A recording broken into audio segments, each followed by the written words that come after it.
Elena Milashina. Has anyone here heard of her before in the audience? There are some hands, Elena, and that's good. Thank you. A friend of mine asked me to, who is Elena Milashina? A friend of mine asked. And I said, of the journalists I have ever met in my life, she's the bravest one I've ever met. And I've met a couple of tough ones, let me tell you that. I worked myself in war zones and in conflicts as a foreign correspondent. We have worked in the same part of the world. She works in Novaya Gazeta, the Nobel Peace Prize winning Russian newspaper. And she has specialized in what I'd say human rights oriented journalism. She is the one that goes to the places that no other journalist dare to go because it's dangerous. She has had, unfortunately, several of her co-workers killed. And usually she exposes human rights violations in the Caucasus, especially in Chechnya. Every time she goes there, she gets people to speak that nobody else gets to speak. And she exposes the horrible, horrendous human rights violations that happens there. And every single time she publishes an article, she has to go to a secret location in order to weather out the storm, to put it like that. And I really, really respect you, Elena. And I met you once, and I hope you should be here today, but unfortunately you had this accident. Yeah. But thankfully you are strong physically as you are mentally, and you are battling pain and showing up to share your story with us. And would you like to share something, Elena, about? Sure. Yeah. Hi, everybody. And first of all, let me, excuse myself that I'm not there with you because I was supposed to. I got, before the plan, I got on the bus and the bus got in the accident and I hurt myself badly. So when I was on the plane already, I couldn't breathe and they asked me to get off because they wouldn't be able to get me help if I get worse. So I'm not here today with you, but I'm glad that I have an ability to talk to you and to tell a little bit about my story and the media in my country. Uh, I'm a journalist. I work in one newspaper for more than 25 years. My newspaper is well-known newspaper in the world, though it's a small newspaper. When I started to work there, nobody knew this newspaper, even in Russia. And it's called Novaya Gazeta, which is literally means new newspaper. And very often back then, 20 years ago, when I was going around the country, people were asking me, okay, new newspaper, what's the name? Now everybody knows in Russia, well, a lot of people knows and abroad. And my editor-in-chief, Dmitry Muratov, was accepting a Nobel Peace Prize award last year. And the other founder of one of the founders of Novaya Gazeta, Mikhail Gorbachev, he also was a Nobel Prize award winner in 1990, and in 1993 he helped us to found my newspaper, and since that we were operating till the yesterday. Yesterday was the day when the Russian government closed Novaya Gazeta, and today they closed a journal that we opened in June because we couldn't operate since March, 28th of March. We couldn't publish articles on our website and couldn't make print issues because of the situation in Ukraine, because Russia invaded the Ukraine. And I will talk about it later a little bit. So we started a new journal, and today it was closed also. And the website of the journal survived on for 7 days, and they closed it too. the Russian government. So that was kind of a, I started to, and I was working at one newspaper for more than 25 years, and now it's not existing anymore, although all the people in my newspaper and me still working, and we have plans for future, and until we get to prison or get executed physically, we will continue our duty to bring news, first of all, to Russian audience. Um, Let me tell you about what happened for the last 2 years with Russian media. Mm, Last year, 2021, started with in January with the coming back of well-known Russian opposition leader Alexei Navalny. He was poisoned in August 2021 when he was on his mission in Siberia. And he had to, well, not he had to, but his wife made an enormous effort to take him out of Russian clinic and put him in Germany, where they discovered that he was poisoned with a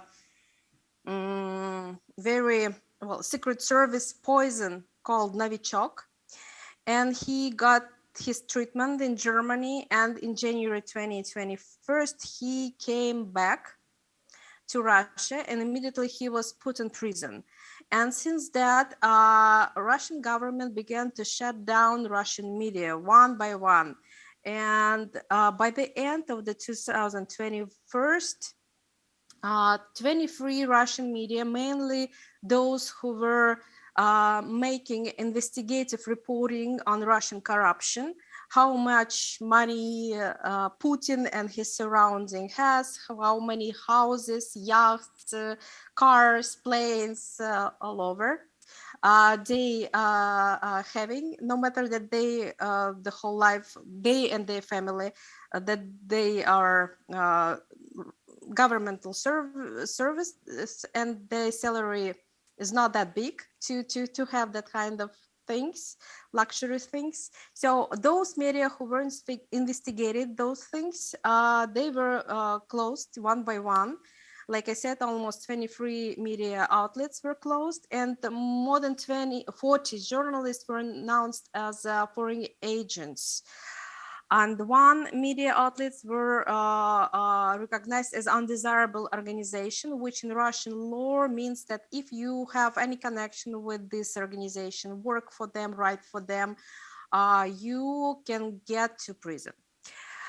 So we thought that 2021 would be the most horrible year in Russian, modern Russian media history, which we count from the times when Mr. Gorbachev announced perestroika and glasnost and the freedom of speech finally, for the first time of Russian history, for centuries, came to Soviet Union and then to Russia. But we were wrong, and on 24th of February, Russia started war against Ukraine. Since this war for 1 month, or well, for 2 months, almost all independent media outlets were closed or pushed to stop their work. Almost 500, more than 500 journalists in Russia had to flee the country, and now they're based all around the world.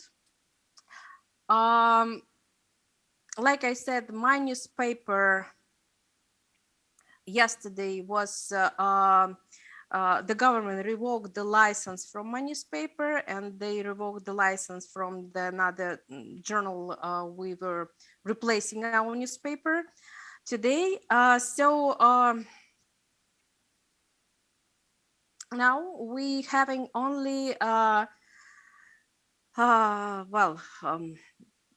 governmental media, which mostly the TV stations that cover the Russia, and the majority of Russian population receive the news and information from those state-controlled TV stations, and only state press now able to operate in Russia. So that's probably the environment I still have to, well, we all, Russian independent media, or what left of it, is dealing with, and have to operate it, because no matter that a lot of journalists had to leave the country, a lot of media had to relocate their organizations out of the country, we're still trying to do our job and inform Russian, first of all, Russian audience about what's going on in Russia towards this war we're having in Ukraine, and in all other issues, beginning from corruption and social issues, the economical issues that is getting very bad, and the government is hiding how is bad because of the sanctions and because of the war. So all of this we trying to continue, and of course I continue my main story, like Austin said. In 2006, one of probably the most famous Russian journalist, Anna Politkovskaya, she was killed for her human rights work and journalist work in Chechnya. And I took over her job, and since 2006, I am continuing to write about human rights violations in Chechnya, because what we have in Chechnya, the type of, or the regime, the kind of regime we have there, it's quite different from what we have in Russia. It's totalitarian regime, very similar to those that North Korea people have. It's the people are living under huge fear there, and they don't have any rights actually, and they do not protected by laws, by Russian laws, because the leader of this region, Ramzan Kadyrov, has and has all the rights and can do anything he's doing. He wants to the people who live in this region, Chechens. And I was writing about it for many years, and I still continue. And actually, because of the my work on Chechnya, my reporting, I had to flee the country. I'm not now in the country, in Russia. I'm planning to come back, but right now I'm not there. I had to flee Russia and go to safe country, like 2 weeks before the war started, because again I received threats. The leader of Chechnya was calling me publicly a terrorist, and he was demanding to open a criminal case against me, and his very close partner, official person from Chechnya, Adam Delimkhanov, he publicly threatened to cut my head off, well, just like Islamist fanatics do in Daesh, the same thing. Well, so I had to flee the country, and then the war started, and then a lot of journalists of Russia had to flee the country, but we still trying to do our work. And I will end on this, so, and let Austin to ask me questions.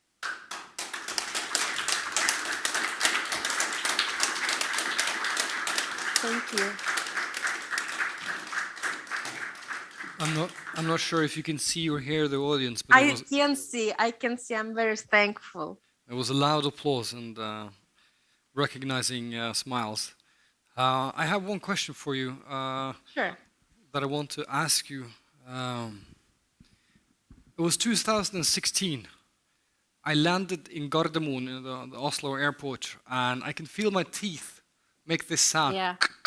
Yeah. I was full of stab wounds, and I was actually in a wheelchair, but I was on crutches, and my foot was in a cast. I've been to Cehchnya and met the people that are trying to get you, basically. I remember when I landed in Norway, it struck me, I'm here. I speak to all those journalists. I go on public television everywhere, but I'm safe. I'm in the safest country in the world. I'm applauded actually for what I do. While you, on the other hand, you face this every day of your life because of your publications, because of inquiries, because of what you do and who you are. So I ask you the same question as I asked John Pilger. Why? What drives you? Why do you do what you do? Well, probably my answer will be the same, or pretty much the same as John's. I have passion for journalism. I chose it my mom and dad wanted me to do something else. My mom dreamed that I became either a teacher or a translator. That's what she couldn't accomplish and she was dreaming of. And actually, I was learning languages and was trying to enter the university and on philology, but at one point I understood that I just didn't want to do this. I want to do something else, and this is a journalism. So it was very direct movement towards this profession, and I never was regretted that I chose it. Actually, I am pretty lucky in that might sound crazy, but you know, it's very interesting to be a journalist in Russia, in the countries where the things are changing. Sometimes they change to better, sometimes, and most of the time in Russia, I'm sorry to say, they change to the worse. But it's very interesting, and it gives the importance of your job to tell people the truth. Try to tell it from my perspective. Yes. So this is one thing, and the other is, yeah, well, first of all, I'm very sorry that you experienced in Russia during that trip. I remember it all the way down. I was following it, was writing about it. I was very scary about you guys. Yeah, and I knew what you felt because I was under attack also, and I had this feeling when the tooth is not really good, and because one of the attack on me ended the same way that I lost a tooth actually. But you know,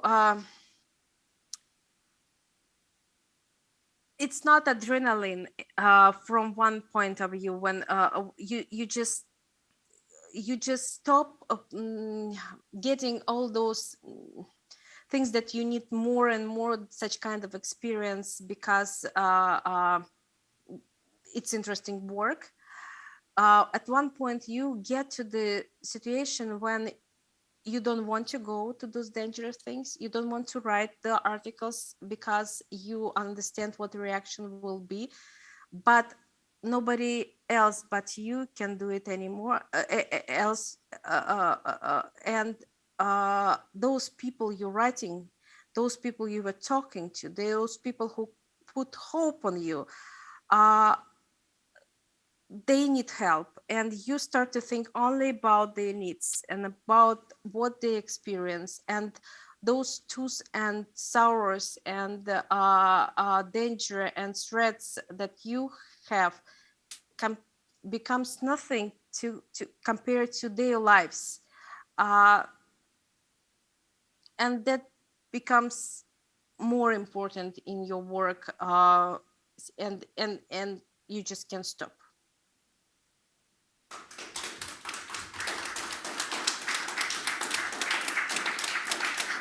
Yeah, thank you. I hear you. I wish I can be there with you. Yeah. Thank you. Does anyone in the audience have a question for Elena? Any hands? Anyone who wants to ask a question? Then now is the time. Anyone? Wow. I think you must have given one hell of a good presentation and made it all clear for us. Or maybe the people didn't understand me. Well, Uh, thank you so much for inviting me Thank you. and for hearing me. Thank you, Elena. I will switch the camera a little bit better for you. Okay. Is there anything else you would like to add? Anything more you would like to say? Well, it's very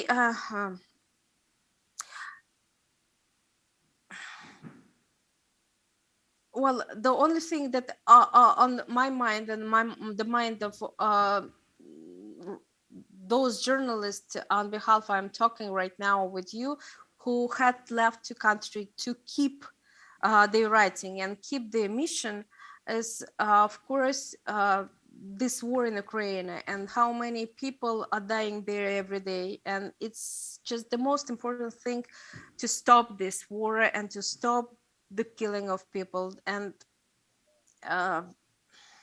that's what now from one side is killing me every day, the feeling that my country is doing it with the not just a neighbor country. The Ukrainians, like 11 millions of Russians have relatives in Ukraine. I have relatives in Ukraine, and we still pushing this war, and nobody knows when this stops. And from other side is that this war, no matter that Russian independent journalism almost brought down in my country physically, uh, still is very well covered. And the audience in Russia and abroad can actually get the truth about this war. And it's very important not only that we journalists stand with our profession and with our mission and continue it, but it's very important that the people all over the world actually show a need for our job. Sometimes I just don't feel that Russian people needs us, needs a free journalism. They maybe they have much more important things to do or concerns, and they just don't understand how important the freedom of speech is. But I wish people in Russia and all over the world understand this more. It's not just words. It's the thing that designs your life. If you don't have it, your life can be that miserable like people have in Chechnya. And it's very important to understand it, not just to help and tell and say those words that freedom of speech is a necessary thing, but feel it, really feel it. Because what I think, this feeling is kind of disappearing, because a lot of part of the world is used to having it and part of the world never had it. And nobody is going to struggle to anymore to and not struggle, but like when you get used to it, you're not you don't actually care a lot if you have it or not, because you get used to it. And if when you never had it, you just don't know how life can be changed by having a freedom of speech. And it looks like part of the world which has it unites with the other part of the world which never had it, and nobody has this passion and feeling for real journalism. Maybe I'm wrong. I want to be wrong, but what that's a very important thing for us to survive and continue and to be independent journalist in the world. I I'm have sorry ac- for my thoughts. It's just probably not really clear, but It's very that's clear. my feeling. We have a question from the audience. I saw a hand, so we'll get a microphone to you. Maybe you can stand up. Was it Kim? You can stand up. Maybe she can see you. I'll try and make it so. Yes, I see. Yeah, thank you. You say that you are still working, all the journalists that fled from Russia, you are still working.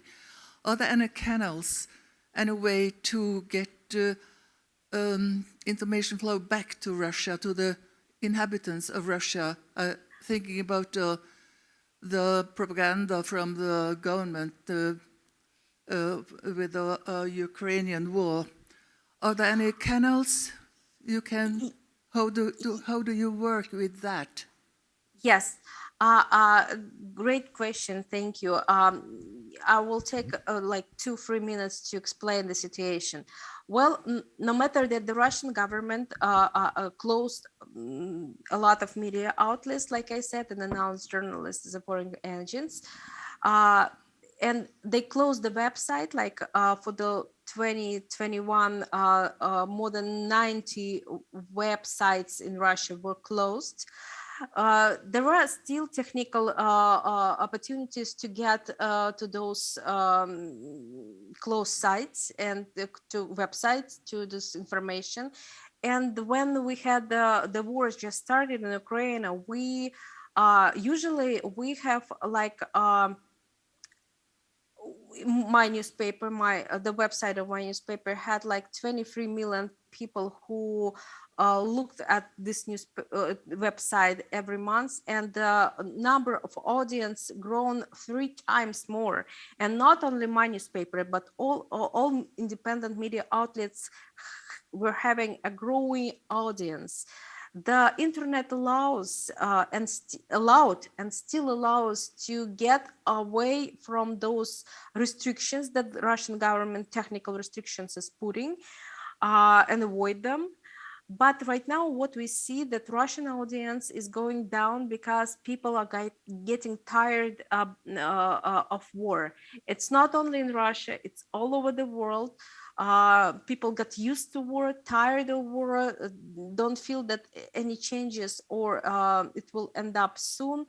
And we having this audiences going down.